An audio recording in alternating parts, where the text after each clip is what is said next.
From the Yale Center for Faith and Culture, this is For the Life of the World, a podcast about seeking and living a life worthy of our humanity.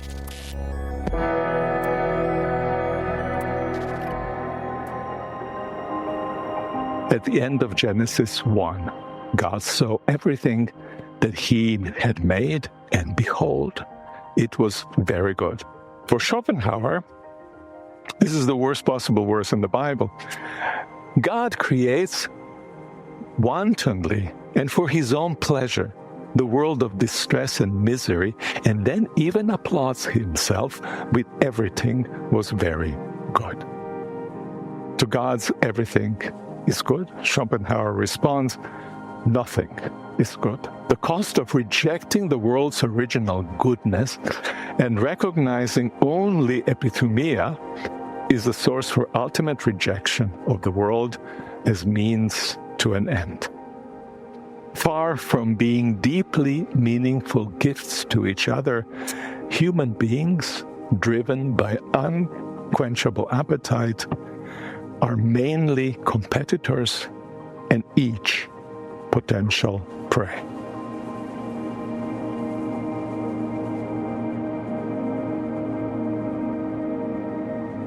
Look around you. There are plenty of reasons to hate the world, to seek to escape it, whether into a heavenly abode, a drug-induced stupor, maybe a space colony, or maybe some worldless nothingness. The 19th century German philosopher Arthur Schopenhauer, the most consistent pessimist among Western thinkers, argues that it would be better for the world just not to exist. His hatred for the world, Miroslav Volf suggests, is actually a disappointed love for the world, and his love for the world, like most of ours, is merely an appetite, a craving arising from an unfillable void. This past May, Miroslav Volf looked at these provocative questions about the disappointment in and the hatred for the world in his second of 5 lectures delivered at the University of Aberdeen for the 2025 Gifford Lectures. Miroslav's series, entitled Amor, Mundi, sincerely considered God's love for the world and what that should mean for our love for the world, including God, creation, and even each other. A special thanks to Paul Nimmo and Paula Duncan at the University of Aberdeen for allowing us to run these lectures in the podcast feed, and for the support of the Templeton Religion Trust, which helped make the lectures possible. We'll continue to share the audio from these lectures over the coming weeks, and we hope you enjoy listening. Here's the second installment of Miroslav Volf's Gifford Lectures, Odium Mundi, Schopenhauer on Suffering and the Will to Nothingness.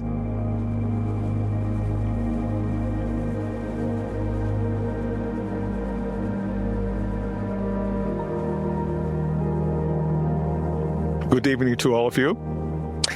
The last lecture was about the challenge of loving an ambivalent world, whether one is theist or atheist or anything in between. A world of beauty and the world of ugliness, world of goodness and of horrors. Now I want to present an atheist case that we ought not love the world, but actually hate it. The case rests on an account of human desire. Desire as appetite. In the last lecture, I used chocolate, my love for chocolate, flourless chocolate cake to illustrate that kind of desire. Now, whether we are atheists like Schopenhauer or not, many of us are relating to the world with the same kind of chocolate cake desire. But we end up, actually, this will be my argument, hating the world, whether we intend so or not. Above all, this kind of critique is will not be a critique of Schopenhauer only, but of the desire that dominates our lives. Schopenhauer will be my springboard into that. I'll tell you the point where you can fall asleep for a while if you're absolutely not interested in Schopenhauer, and I will promise that I will wake you up when things become really important and interesting. Okay. We know and we understand why Job cursed the day in which he was born. Marauding bands, fire from heaven, and terrible winds destroyed his possessions and killed all his children. As if that were not horrible enough, in the second test of Job's faithfulness, Satan afflicted his whole body with sores. Still, Satan was losing a wager with God that Job would curse God if his suffering were great enough. Left alone with his wife and his pain and grief, Job's faith in God and in life nevertheless seemed unshaken. Shall we receive good at the hand of God and not receive evil? He said to his skeptical, maybe rightly skeptical wife. But then his friends came to visit, sitting for 7 days in silence and mourning as they observed the ruin of a great man. Or were they secretly gloating as well? Job saw himself through their eyes, and then he opened his mouth and he cursed. Job did not curse God, though he came a hair's breadth from letting Satan win the bet. Instead, Job cursed the day on which he was born, wishing fervently for some grand time-turner so as to undo a temporal slice of creation. He wished for the sea to have covered the dry land on that day when he was born, and for its stars to have been extinguished. Why? Because it did not shut the doors of my mother's womb and hide trouble from my eyes. Had he been stillborn, he imagines, he would have led anodyne existence in Hades, but at least he would have been there where wicked ceased from troubling and weary are at rest. In the midst of the ordeal and before his friends, Job became a twofold pessimist. At least regarding his own life, he was a pessimist of suffering, claiming that it would have been better for him not to have been born. That's the definition of pessimism. He was also a pessimist of redemption. His own hope for himself reduced to an untroubled semi-existence. Great and inexplicable suffering made pessimist of Job for a while. We don't know what made a pessimist of Schopenhauer for life. A more extreme one than Job was, even at Job's lowest point. As for suffering, Schopenhauer considered it endemic to existence itself. As for redemption, his hopes were firmly fixed on decreation and nothingness. Now, he's a really nice, smiling guy, right?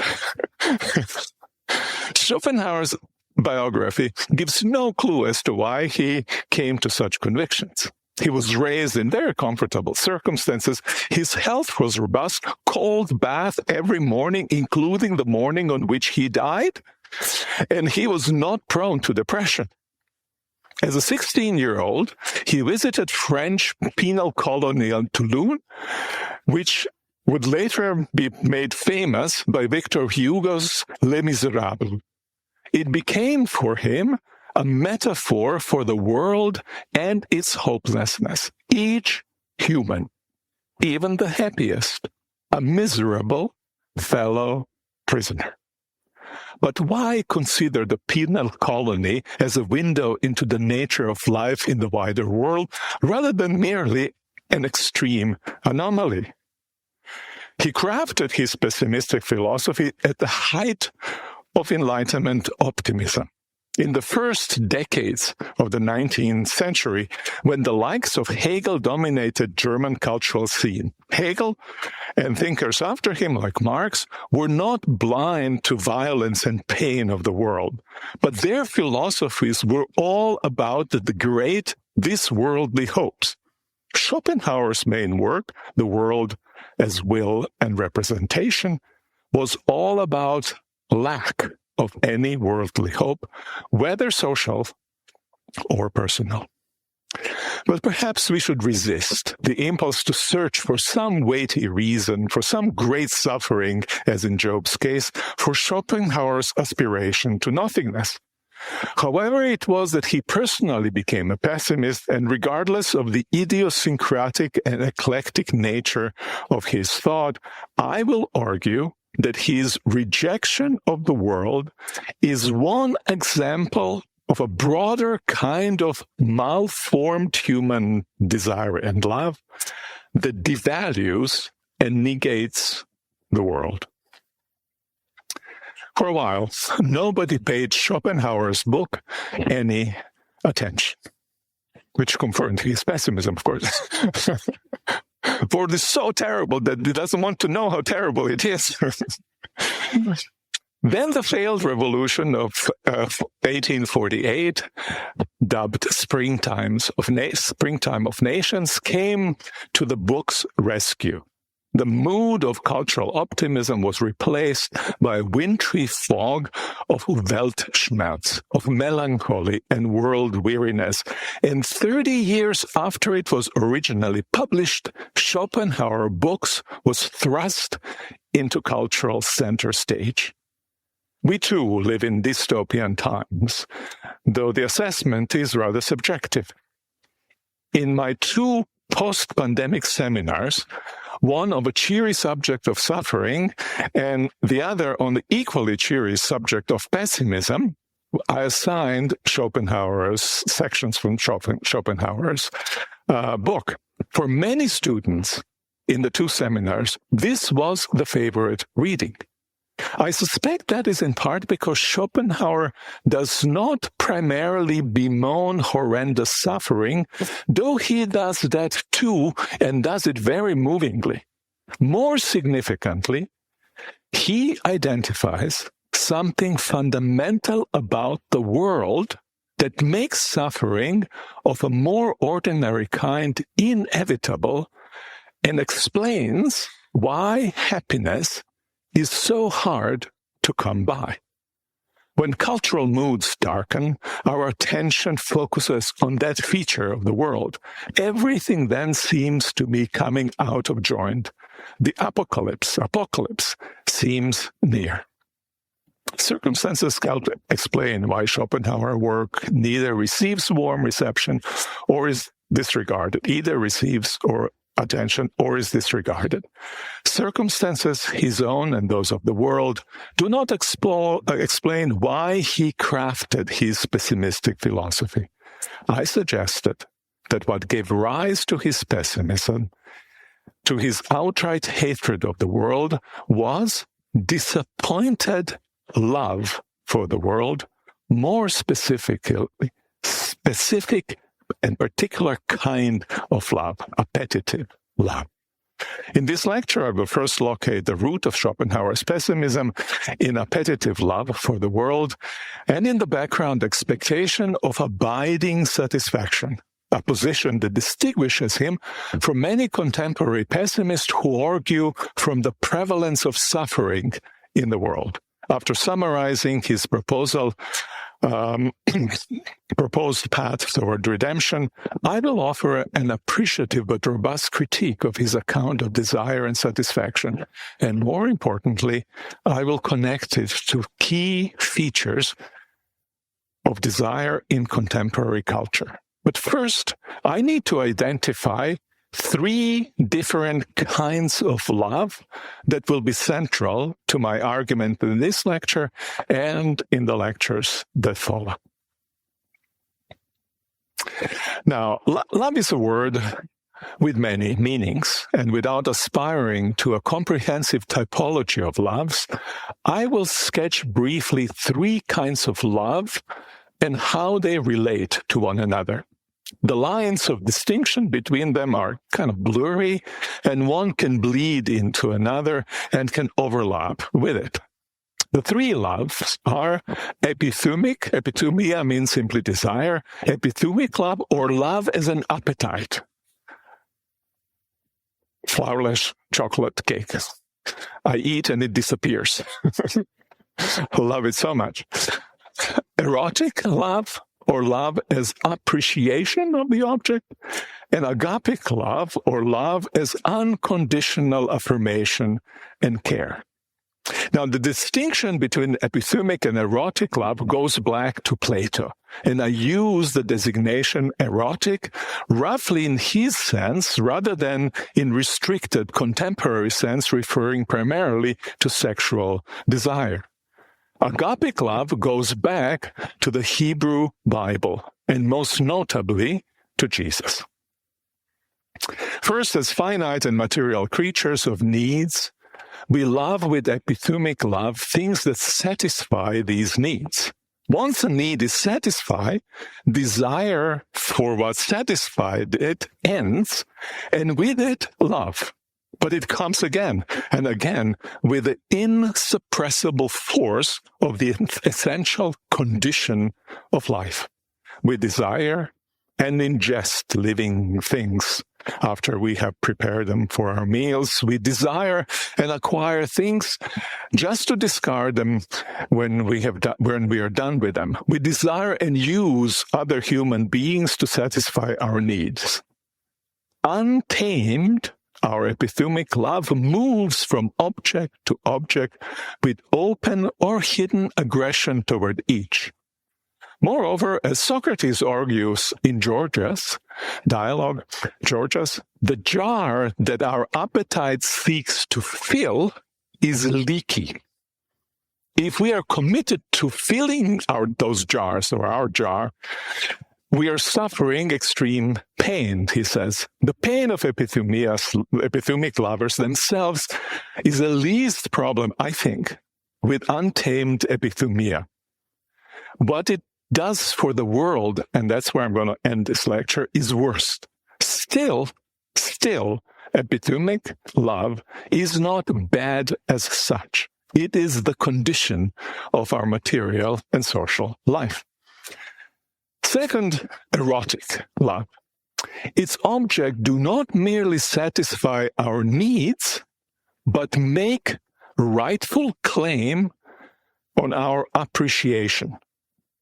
Erotic love is a response to qualities, positive qualities of its objects. We love them for what they are, not primarily for the benefit or relief from need which they provide. I will show that Schopenhauer has no place for such love, and that's one of the deepest problems as I see it in his thought. Now, the objects of epithumia and eros can be the same. The distinction is not in the object, but in how we approach it. We can simply gulp down great wine to slake our thirst, or we can savor, appreciate its exquisite aroma or flavor profile. The difference is not in the object of desire. The wine is the same, but in the character of our relation to that object. Now, interestingly enough, even God can be an object of an appetite. As Luther noted, many love God the way lice love their hosts, their sole aim being to suck God's blood. That's why I love Luther. He's so vivid in his descriptions. When left to its own desires, epithumic love when left to its own devices, epithumic love leaves us alone, closed in on ourselves. Erotic love, in contrast, opens up to the world, setting us potentially on a journey to a greater good. Central to my argument will be the third kind of love, agapic love. Unlike epithumia, it is not about our need reaching out to objects in pursuit of satisfaction. Unlike eros, it is not about pull exerted on us by objects whose attractive qualities rightly claim our attention and our appreciation. When we love with agapic love, we don't primarily seek our own good in the objects of our love, either the gratification of our needs by consuming and possessing them, or our delight and growth through appreciating their intrinsic value. Instead, we seek to bestow on the object of our love a good, irrespective of the state in which these objects happen to be. We affirm the goodness of their sheer existence. We considered, for instance, as Kierkegaard said, that the best thing about the great King Solomon was not his wealth and kingly grandeur, but simply the particular human being that he was, no different than any one of us. Agapic lovers rejoice in the specific goodness of their beloved's creatureliness and go out of their way to care for them. Agapic love can be sacrificial, as the example of Jesus shows. More characteristically and essentially, it is self-decentering, though it's not self-denying. Those who love agapically refuse to act as if they were the midpoint of their world, and instead place themselves with their appetites and qualities into the wider community of creatures. They affirm the other, the goodness of others' existence, and they seek the good of others unconditionally. Within that wider community, even the self can be object of such unconditional agapic love. Now, those are these three loves. All three loves are important, and in many ways they're compatible. The central question for the character of our relation to the world is which of them has primacy? How are they ordered? Now, we can say in the course of human development, considered from the perspective of the developing person, epithumia comes first. It also remains basic throughout our life for the simple reasons that to live, one must satisfy one's appetite. That's why epithumic love is largely independent of erotic and agapic loves. But when given free range, though, it tends to grow cancerously with disastrous consequences. Contoured by such love alone, our lives and our world are likely to be harmed and destroyed. We often forget, though, that we also depend almost entirely on agapic love that welcomes us unconditionally into the world and affirms us as members of a shared world. That's the point that is central to Hannah Arendt's understanding of Amor, Mundi. It is also agapic love that makes us stay and care for a creature that has lost qualities that would rightly claim our appreciation, very aged, for instance, or may have acquired qualities which rightly trigger our condemnation and even our contempt. Qualities trigger contempt, not the people. This, and the fact that God loves the world above all agapically, is why I argue that agapic love should have primacy in our relation to the world. Erotic love, too, is essential, for it affirms and celebrates the intrinsic value of the qualities and entities that surround us and pushes against treating creatures as mere means. Now, back to grumpy Schopenhauer.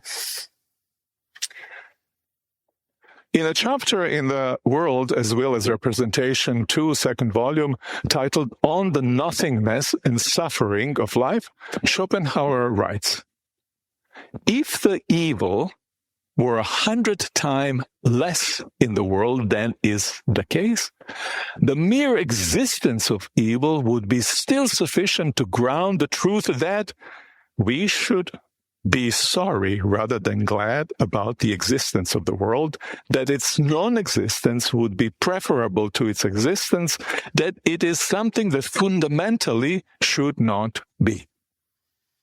pretty intense. How does Schopenhauer arrive at this extremely world-condemning judgment? He often describes vividly horrendous sufferings that occur daily and to which all sentient beings are subjected. He was very early, showed sensitivity to suffering of animals, for instance.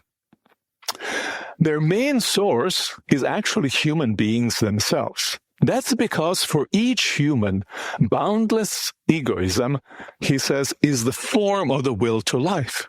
His chief example of human egoism, perhaps even cruel malice, is black slavery, whose final purpose, he writes, and whose final purpose was sugar and coffee. That torments can be inflicted on millions of human beings with no greater final purpose than to make sweetened afternoon tea a penny cheaper illustrates well Schopenhauer's account of the absurd horrors to which humans, along with all sentient beings, are exposed. The example of slavery may suggest that Schopenhauer's pessimism, like that of many contemporary pessimists, rests on a judgment about relative quantities of pleasure and pain, but it does not. An airtight argument for pessimism based on prevalence of pain over pleasure is in fact not easy to make. It would have to assume, wrongly I think, that individual experiences can be measured in something like units. Dollars, pains, and head-ons. How many dollars and head-ons are there experienced, and then their value placed on a common scale. If it did that, the result, seems like people suggest, would then give us a hedonic pleasure value of life and therefore decide whether it's better to live or not to live, to exist or not. But the value of each experience and of a life as a whole depends on the evaluative frames which we bring to them, which in turn rest on operative vision of the chief good. This is a point that Georg Simmel made more than a century ago. Now here's a thought. It is possible, though perhaps hard, to imagine that one may consider a single subtle joy, like hearing the faint sound of oars in the silence as a rowboat comes slowly out and goes back, to be truly worth all the years of sorrow that are to come. That's a quote from Jack Gilbert. I don't know whether you have it there. At the end of his remarkable poem, A Brief for the Defense. Behind such judgment lies a robust anti-hedonist creed. That single joy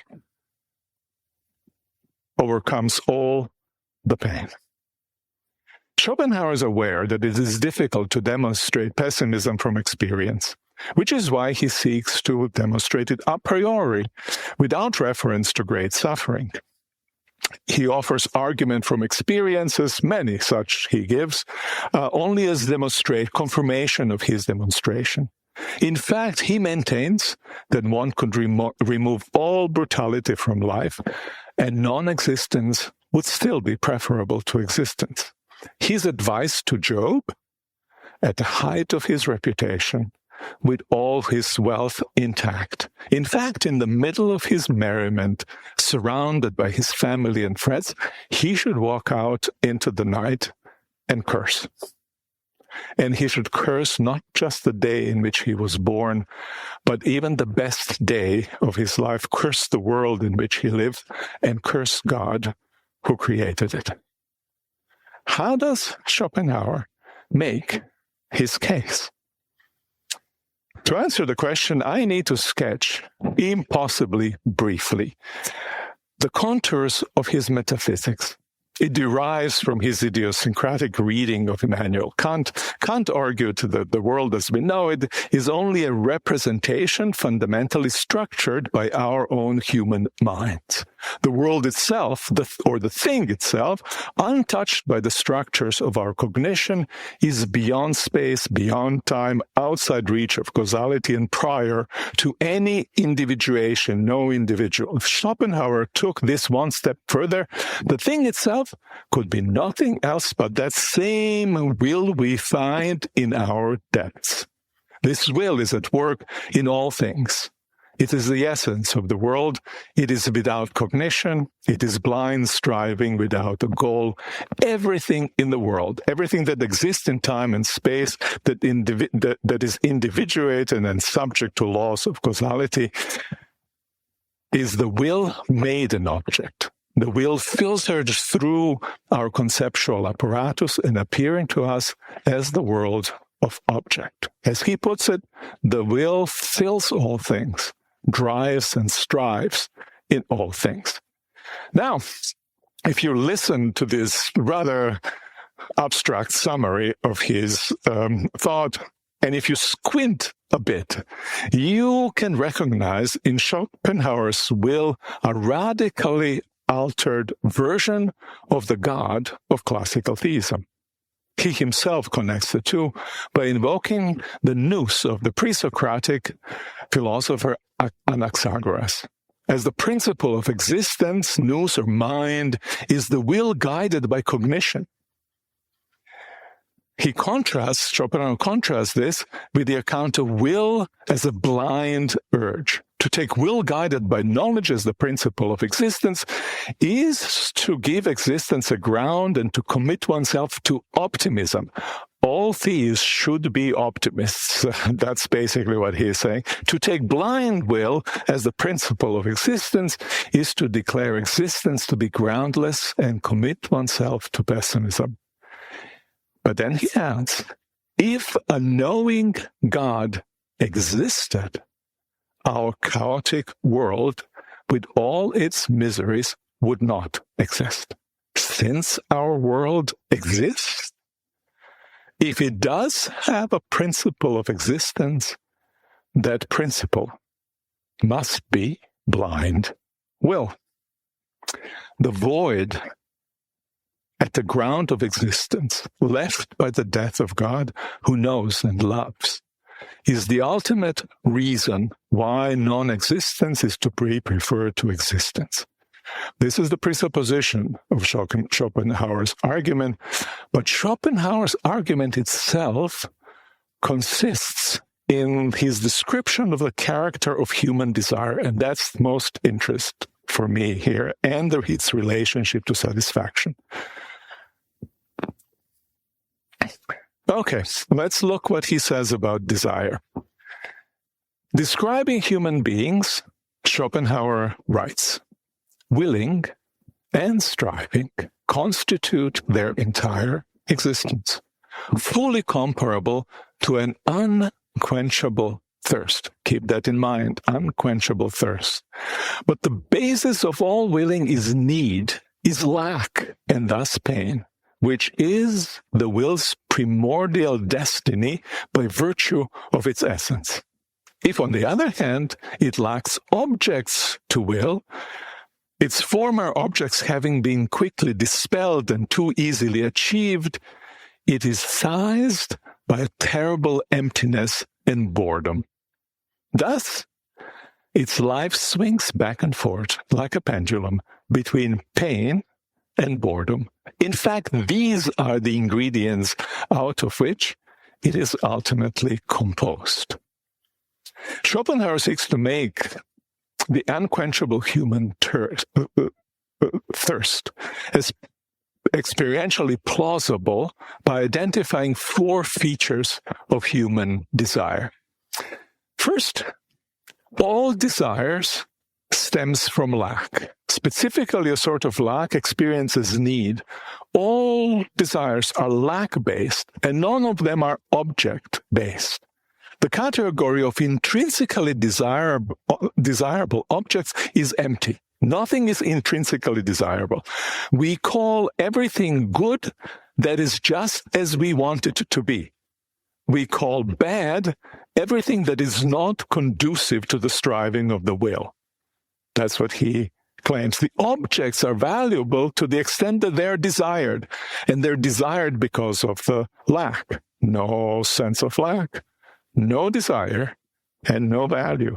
For Schopenhauer, desire is just epithumia, appetite, bereft of all errors of identifying something to be appreciated in what I desire. Second, all desiring is suffering. Desiring is pain. The struggle to bridge the gap between lack and satisfaction is always shadowed by the pain of lack. Pain is exacerbated because the struggle is inhibited in many ways, above all because there's competition with others, all of whom are boundlessly egoistic and many of whom are malicious. Boredom, too, that often comes about after satisfaction is pain, a state of fearful, life-destroying longing without a definite object. Third, all satisfaction is negative. Third, and most problematic, as we'll see after, all satisfaction is negative, absolutely never positive. By negative, Schopenhauer means that satisfaction consists in mere absence of pain. Pain is positive. We feel pain. We don't feel painlessness. We feel worry, but not freedom from worry. We feel fear, but we don't feel security. Satisfaction and the pleasure associated with it can never be anything than liberation from pain and from need. We never feel satisfaction and pleasure directly, but only as we remember the suffering, privation, and that preceded them and ceased when they appeared. And fourth, no satisfaction is lasting. Are you sleeping? Not yet. Okay. I don't need to wake you up. That's great. Fourth, no satisfaction is lasting. For one, ultimate satisfaction is unachievable. It is no more possible for some satisfaction to stop the will from willing new things than it is for time to begin and end. Second, any given satisfaction is ephemeral. Since satisfaction is not derived from the possession of the object of desire, but from filling the lack and cessation of need, the moment lack ceases, satisfaction ceases as well. Satisfaction is always the beginning of either new striving or of boredom. Pain of lack and pain of boredom are the ingredients out of which life is ultimately composed. For Schopenhauer, the pleasures of satisfaction are the lights of fireflies in the night of life's suffering. These four claims taken together make pain the primordial, universal, and unalterable state of human lives. Unquenchable thirst makes for ceaseless pain. This befits our nature as objectifications of the ceaseless and aimless will at the heart of reality. As interruptions in the primordial state of pain, all satisfactions are secondary, entirely effects of the temporary relief from pain. Pain is a condition of any pleasure. Experiences of pleasure do little to lessen it. Even the highest pleasure is merely absence of pain and therefore worth, at best, zero. You never go beyond zero. You're always below it or maybe at the zero. This is why, far from being a gift, a life like our own, to which ontological lack is basic, is an unpayable debt contracted by birth. The unalterably and predominantly negative hedonic states of all humans are for Schopenhauer, a hedonist, the main reason why non-existence is better than existence. Positive hedonic states would for him be a genuine reason to love the world, but since his love for the world is exclusively epithumia, it is no sufficient reason to abide, except in rare cases of genuine compassion, which is affirmed by Schopenhauer, but we don't know how it fits into his whole system. Except in cases of genuine compassion, we relate to everything as mere means to slake our unquenchable thirst. No object of desire has any value in and of itself. The value of each is indexed to the capacity to feel the lack. Even if something had intrinsic value, it could not matter to us as intrinsically valuable because the only motivation that we have, only motivational relation we could possibly have to it would be a fruit of our lack. There's no space in Schopenhauer's view of the world for erotic love. Given his metaphysics of blind will, no desire can elevate itself into loving things for the good they may be in themselves. Egoism is both boundless and colossal, towering over the world. Humans and the world are not fit for each other.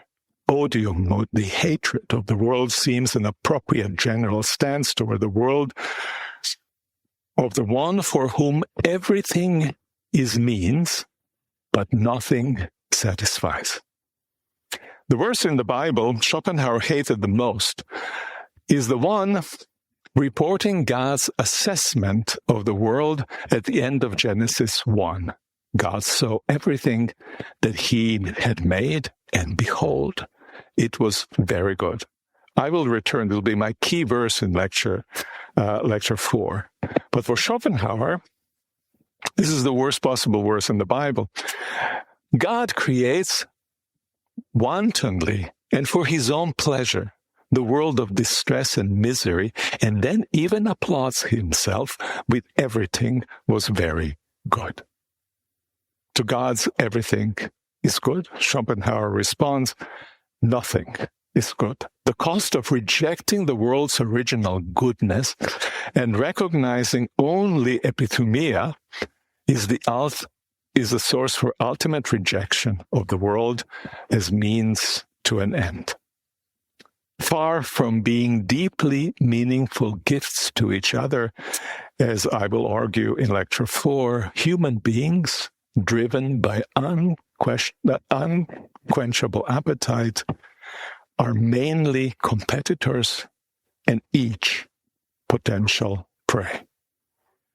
Schopenhauer has a remedy for this situation, believe it or not, a redemption of sorts. So here it is. One might think that the world without any positive value would be a world without moral meaning. Not Schopenhauer. He insists that the world must have moral meaning. In the monotheist tradition, God, the creator and redeemer, is grantor and guarantor of world's meaning. Schopenhauer rejects God, but retains one of God's most important functions, one which Nietzsche will insist is irretrievably lost with the death of God. That is, of arranging the world with salvation in view. What is the meaning of the world history? Schopenhauer denies outright one meaning we Westerners generally, especially in modernity, tend to embrace. There is only one innate error, and it is that we exist to be happy. He writes that in an essay titled The Way to Salvation. In a sense, the error coincides with our existence itself, for we are nothing but the will to life, and what we think under the concept of happiness is successive satisfaction of all our willing. It turns out, though, that everything in life is suited to the task of bringing us back from that original error and convincing us that the goal of our existence is not to be happy.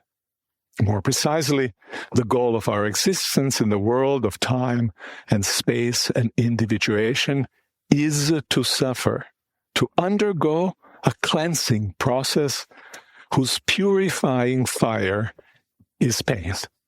The pain gives birth to the insight that non-existence would be preferable to existence. This insight becomes then for him moral conviction that the world ought not to be, that we should want its non-existence. The two together, the insight and the conviction, then nudge the will, cured of craving for pleasure, for life itself, to turn away from the world. The purpose of the world's woe then is to push us beyond the world into a certain kind of nothingness. The world's meaning is radically ascetic. To those who see the world as good or who live within the horizon of progress, Schopenhauer appears as a night of death, void of hope, which is how Nietzsche describes him. If we give up on progress, however, we see that the grand, non-worldly hope and atemporal hope animates Schopenhauer. It is not a positive hope for life in God, as in some strands of Christian tradition, but negative hope for nothingness. Granted, it is not an absolute nothingness, but a relative kind of nothingness. That is to say, nothing of the kind that we can imagine and understand, and therefore denial of this world rather than positive something, some nothing that actually exists as nothing, which would be contradiction in terms. Now, two paths lead to nothingness. One is exceptional and consists in deep compassion. By letting us feel the full weight of the immense suffering of the world, compassion pushes us away from the world. The other, and by far most prevalent path, is the experience of personal suffering, which breaks the will to life. As for Augustine, the world is means to find fulfillment in God. In much more pessimistic way, for Schopenhauer, the world appears as nothing more than a means for its own self-cancellation, for human nirvanic redemption. Now that's Schopenhauer, and that's the effect of his account of desire as epithumia, as appetitive love. Earlier, I noted that Schopenhauer's argument for disvalue of existence depends on his account of desire and satisfaction. It's time to identify inadequacies, or to show how closely contemporary forms of desire, largely shaped by impersonal material and economic forces, how close they track to his account of desire. Unsurprisingly, late modern desire generates similar, though less intense and mostly unacknowledged world-negating stances. Now, I want you to be awake for what comes next, because that's going to shake us a little bit in our own boots. Maybe too much, you'll tell me afterwards. I will first note two areas where Schopenhauer is mistaken, but where hardly anyone in late modernity has followed him. I will then point out to some overlaps between Schopenhauer and late modern desire, and finally end by noting some unique feature of desire in late modernity. The point of all will be that modern desire is world-denying and negating. First, among the least plausible claims in Schopenhauer's analysis is the relation between desire and satisfaction, that satisfaction is never more than never more than absence of pain. We can all think of many places, many things, instances where we have satisfaction without preceding pain. In the Republic, Plato discusses pleasures that do not come out of pains, cases in which the cessation of pain is not a condition of pleasure. The pleasure of smell can become very intense, for instance, he claims, without being preceded by pain, and when they cease, those pleasures leaving no pain behind. The same can be said of the pleasure of all other senses, and the pleasure of knowledge as well. Even when relief from suffering is part of the pleasure, pleasure often exceeds anything required for mere relief. Consider example of joy, a pleasant emotion rather than a pleasant sensation, like smell. Children are squealing in delight as they run through sprinklers on a hot day. A summer heat is uncomfortable, but mildly so. The children had been happily playing outside before the sprinklers were turned on. Their delight is more than the pleasure of relief from heat. Consider now their parents' experience observing them from within a cool room. Delight before the sprinklers came on, and pure joy after. No pain here as the backdrop of delight and joy. Second, for Schopenhauer, the only adequate satisfaction is the kind after which no new willing follows. Such understanding of satisfaction is an undigested residue in his system of the promise of satisfaction in timeless eternity associated with classical theism. In effect, for Schopenhauer in intention, this amounts to denial of temporality of human beings. Once all desires are permanently satisfied, you kind of aren't anymore. Because temporal sequencing and desires are, I think, structural element of our being as a temporal beings. Human pleasures are not hindered, but constituted by their temporality. Say the joy of hearing Bach's Mass in B minor, I love that piece, is that it has a beginning and it has an ending. And that after listening to the first Kyrie in its overture, a new willing of the same joy can follow, especially as every new listening is pleasurable in a different kind of way, slightly different, but nonetheless different way. Whether resistance to new desires come from atheist philosophers like Schopenhauer or from theistic hopes in life in timeless eternity, it amounts to nihilism, or in theological terms, to decreation. Consider now two aspects of Schopenhauer's account of desire we may reject theoretically, but which tend to shape profoundly how we live. Upon reflection, we are likely to resist the idea that to desire is simply to seek to fill a lack. That was Schopenhauer's argument. Another example. A 3-year-old girl is on a walk and sees a tree and runs to hug it.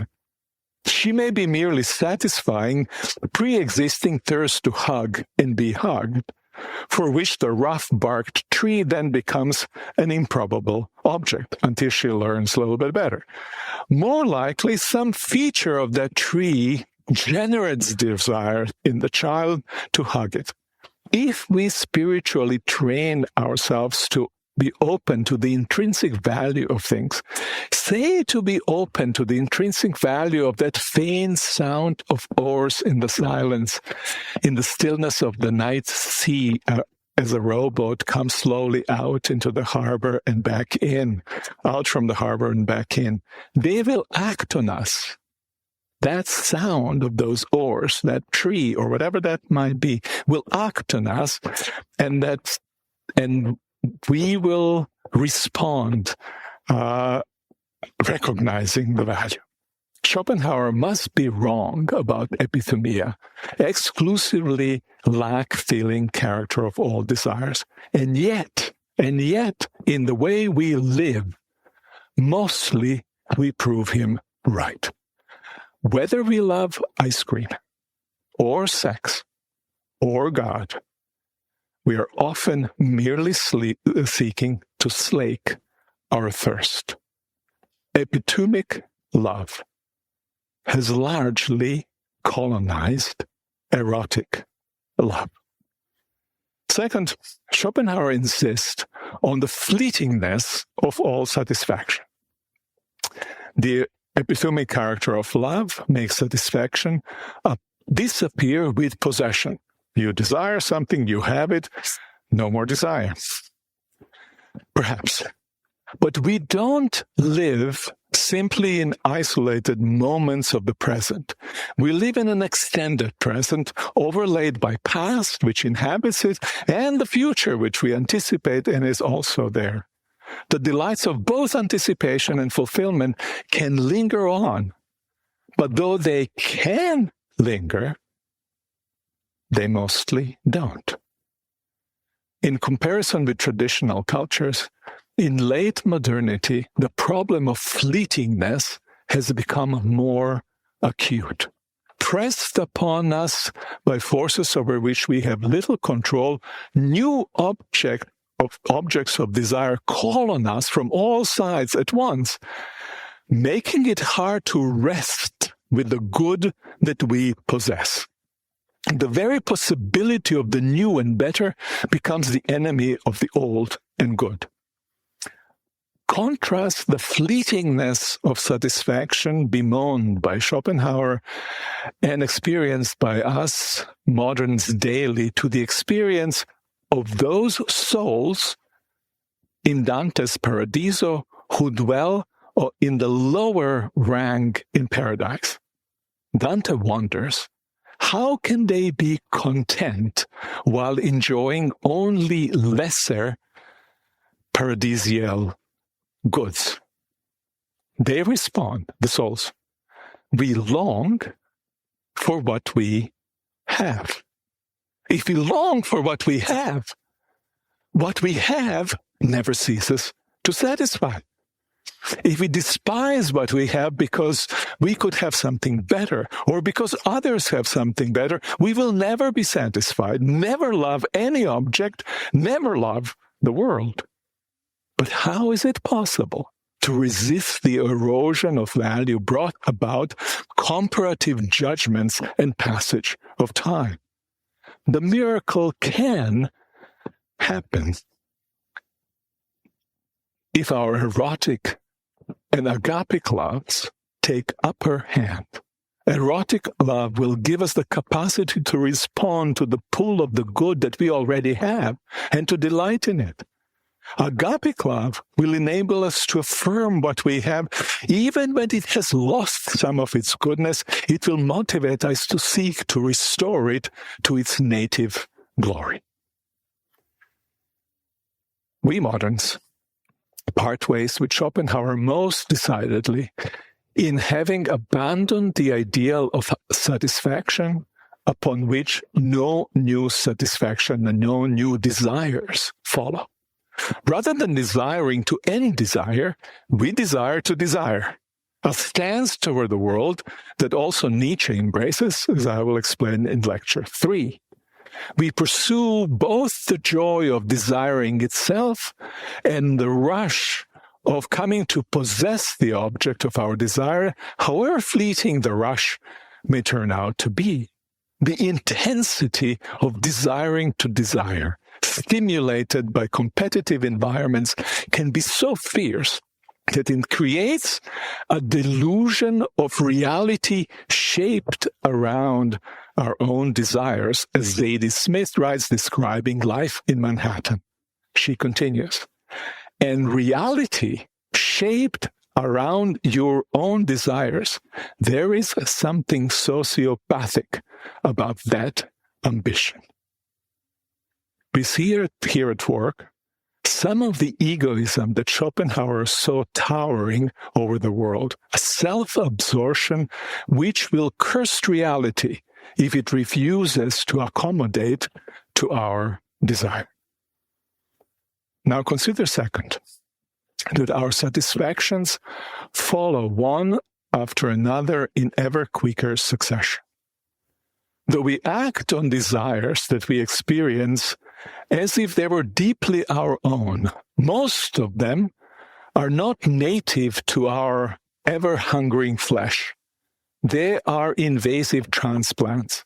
Neither are they simply desires of our eyes. It is not that we see what is out there and feel the thirst for it. Not simply that.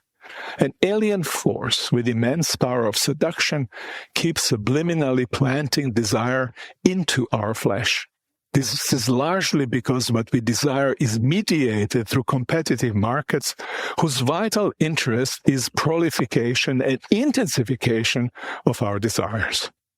In fact, because of those same interests, many objects of desire are designed such that they would quickly become inadequate, obsolete, to be merely epithumically desired, and not, specifically not to be abidingly loved. Quick example of somebody who doesn't know what he's talking right now is fast fashion. Through most human history, the dynamic of desire and satisfaction followed a schema. Desire A, satisfaction, dissatisfaction, desire A. The same desires were satisfied by the same kinds of object and then returned in more or less the same form.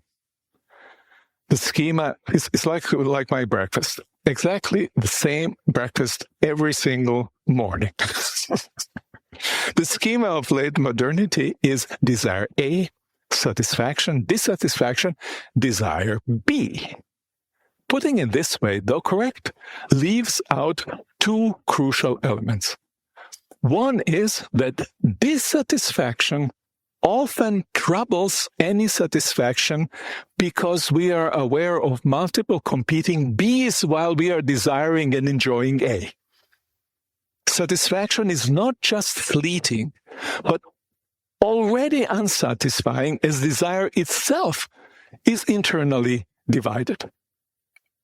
More importantly, modern desire is not about attachment to worldly goods, which is what classical tradition, Christian tradition, was troubled about. Attachment is unwanted because it would hinder the movement of desire to new and better objects. What we actually reject object A, deeming it inadequate, and replace it with object B, which we hope will be better. True, sometimes new replaces the used up, and the better replaces what is actually bad. Often, though, the condition of the object which we reject is irrelevant. It simply ceases to satisfy us. We get bored with it. It is also no longer in style. A better version is available. For whatever reason, it is not good enough, and we discard it. Almost all the countless such shifts from one object of desire to new one that occur daily in consumer societies are micro rejections of the world. Together, they amount to massive garbaging of the world, masquerading often as love for what isn't yet ours.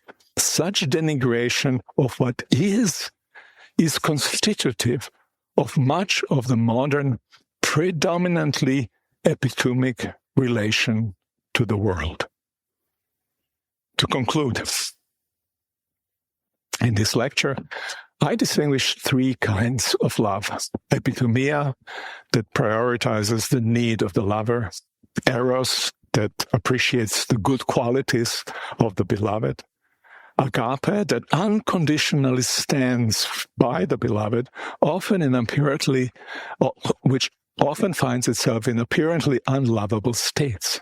Schopenhauer's pessimism, I've argued, stems from his disappointed epithumic love. The world, it turns out, is not organized simply to meet his needs. Today, I believe we unthinkingly share much of this orientation relating to the world only through the lens of our own increasing needs, which, though often subtly imposed on us, we experience as deeply our own. In Schopenhauer's time as today, epithumia, that love, that kind of love for the world, is mainly self-regarding and sometimes egoistic search for satisfaction of desire, is in fact enacted denigration of what is, of the world. Epithumic lovers experience themselves as their own sole purpose, as their own goal. The very act of an earthling relating to oneself as a sole purpose degrades to means everything that exists, the entire nature, Hannah Arendt noted. She continued, "It is not possible to push further de-deification of the world, its vulgarization." I wish you all a very happy evening.